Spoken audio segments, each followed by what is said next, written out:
ദൈവനാമത്തിന് മഹത്വം.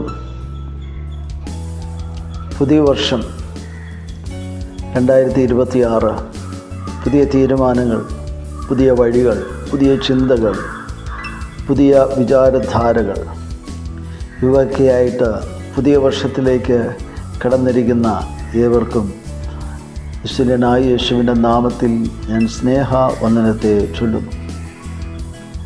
ജീവിതത്തിൽ പലപ്പോഴും പല തീരുമാനങ്ങളും നമ്മൾ എടുക്കുന്നവരാണ്. ആ തീരുമാനങ്ങൾ ഒരു വർഷത്തിൻ്റെ ആരംഭത്തിലെടുക്കുന്നു, അതിൻ്റെ അവസാനത്തിലെത്തുമ്പോൾ അത് നമുക്ക് എടുത്ത തീരുമാനങ്ങളോട് നീതി പുലർത്തുവാൻ കഴിഞ്ഞില്ല എന്നൊരു റിഗ്രഷൻ, ഒരു ഖേദം ഒക്കെ നമുക്ക് വരാറുണ്ട്. ദൈവകൃപയാൽ ഇന്ന് വീണ്ടും ഒരിക്കൽ കൂടെ പുതിയ വർഷത്തിലേക്ക് പ്രവേശിക്കുവാൻ ദൈവം നമ്മെ സഹായിച്ചുവല്ലോ. വീണ്ടും നമുക്ക് ചില തീരുമാനങ്ങളിലേക്ക് പോകാം. പുതിയ തീരുമാനങ്ങളും പുതിയ വിഷയങ്ങളുമായി ദൈവസന്നിധിയിൽ നമുക്കിരിക്കാം. അതെ, നമ്മൾ പല നാളുകൾ, പല വട്ടം, പല വർഷങ്ങളിലായി എടുത്ത തീരുമാനമാണ്. വേദപുസ്തകം കൃത്യമായി വായിക്കും, കൃത്യമായി പ്രാർത്ഥിക്കും, ദൈവസന്നിധിയിൽ വിശുദ്ധിയോട് ജീവിക്കും. മൊബൈൽ ഫോണിനും അതുപോലെ തന്നെ മീഡിയാസിനും ഞാൻ സമയം ചെലവഴിക്കുകയില്ല. ഇതൊക്കെ നമ്മളെടുത്ത തീരുമാനങ്ങളാണ്.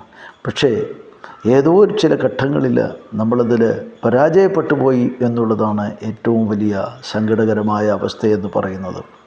അതുകൊണ്ട് തന്നെ ദൈവസന്നിധിയിൽ എടുക്കുന്ന തീരുമാനങ്ങൾ ഉറച്ചു നിൽക്കുവാൻ നമുക്ക് വേണ്ടത് ഉറച്ചു നിൽക്കുവാനുള്ള തീരുമാനം.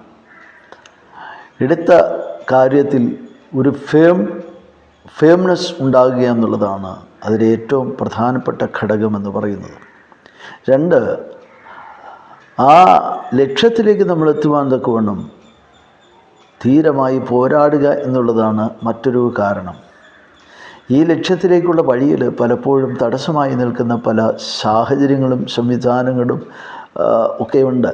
പക്ഷേ അവിടെയൊക്കെ നമ്മൾ തളരാതെ മുൻപോട്ട് തന്നെ നോക്കിക്കൊണ്ട് പോവുകയാണെങ്കിൽ നിശ്ചയമായും നമ്മുടെ വർഷത്തിൻ്റെ അവസാനമാകുമ്പോൾ നമുക്ക് വലിയ റിഗ്രഷനോ ഖേദമോ ഒന്നും ഇല്ലാതെ തന്നെ എടുത്ത തീരുമാനത്തിൽ ഏകദേശം നീതി പുലർത്തുവാൻ കഴിഞ്ഞു എന്നൊരു ചിന്ത നമുക്ക് വരുവാൻ തക്കവണ്ണം ഇടയാകും. ദൈവം അതിനായി നമ്മൾ സഹായിക്കട്ടെ. ദൈവസന്നിധിയിൽ എടുക്കുന്ന തീരുമാനങ്ങളൊക്കെയും ദൈവസന്നിധിയിൽ തന്നെ അത് വ്യക്തമായി ഒരു ധാരണയോടുകൂടി ആയിരിക്കട്ടെ. അതിൽ മുന്നേറുവാൻ ദൈവം സഹായിക്കട്ടെ.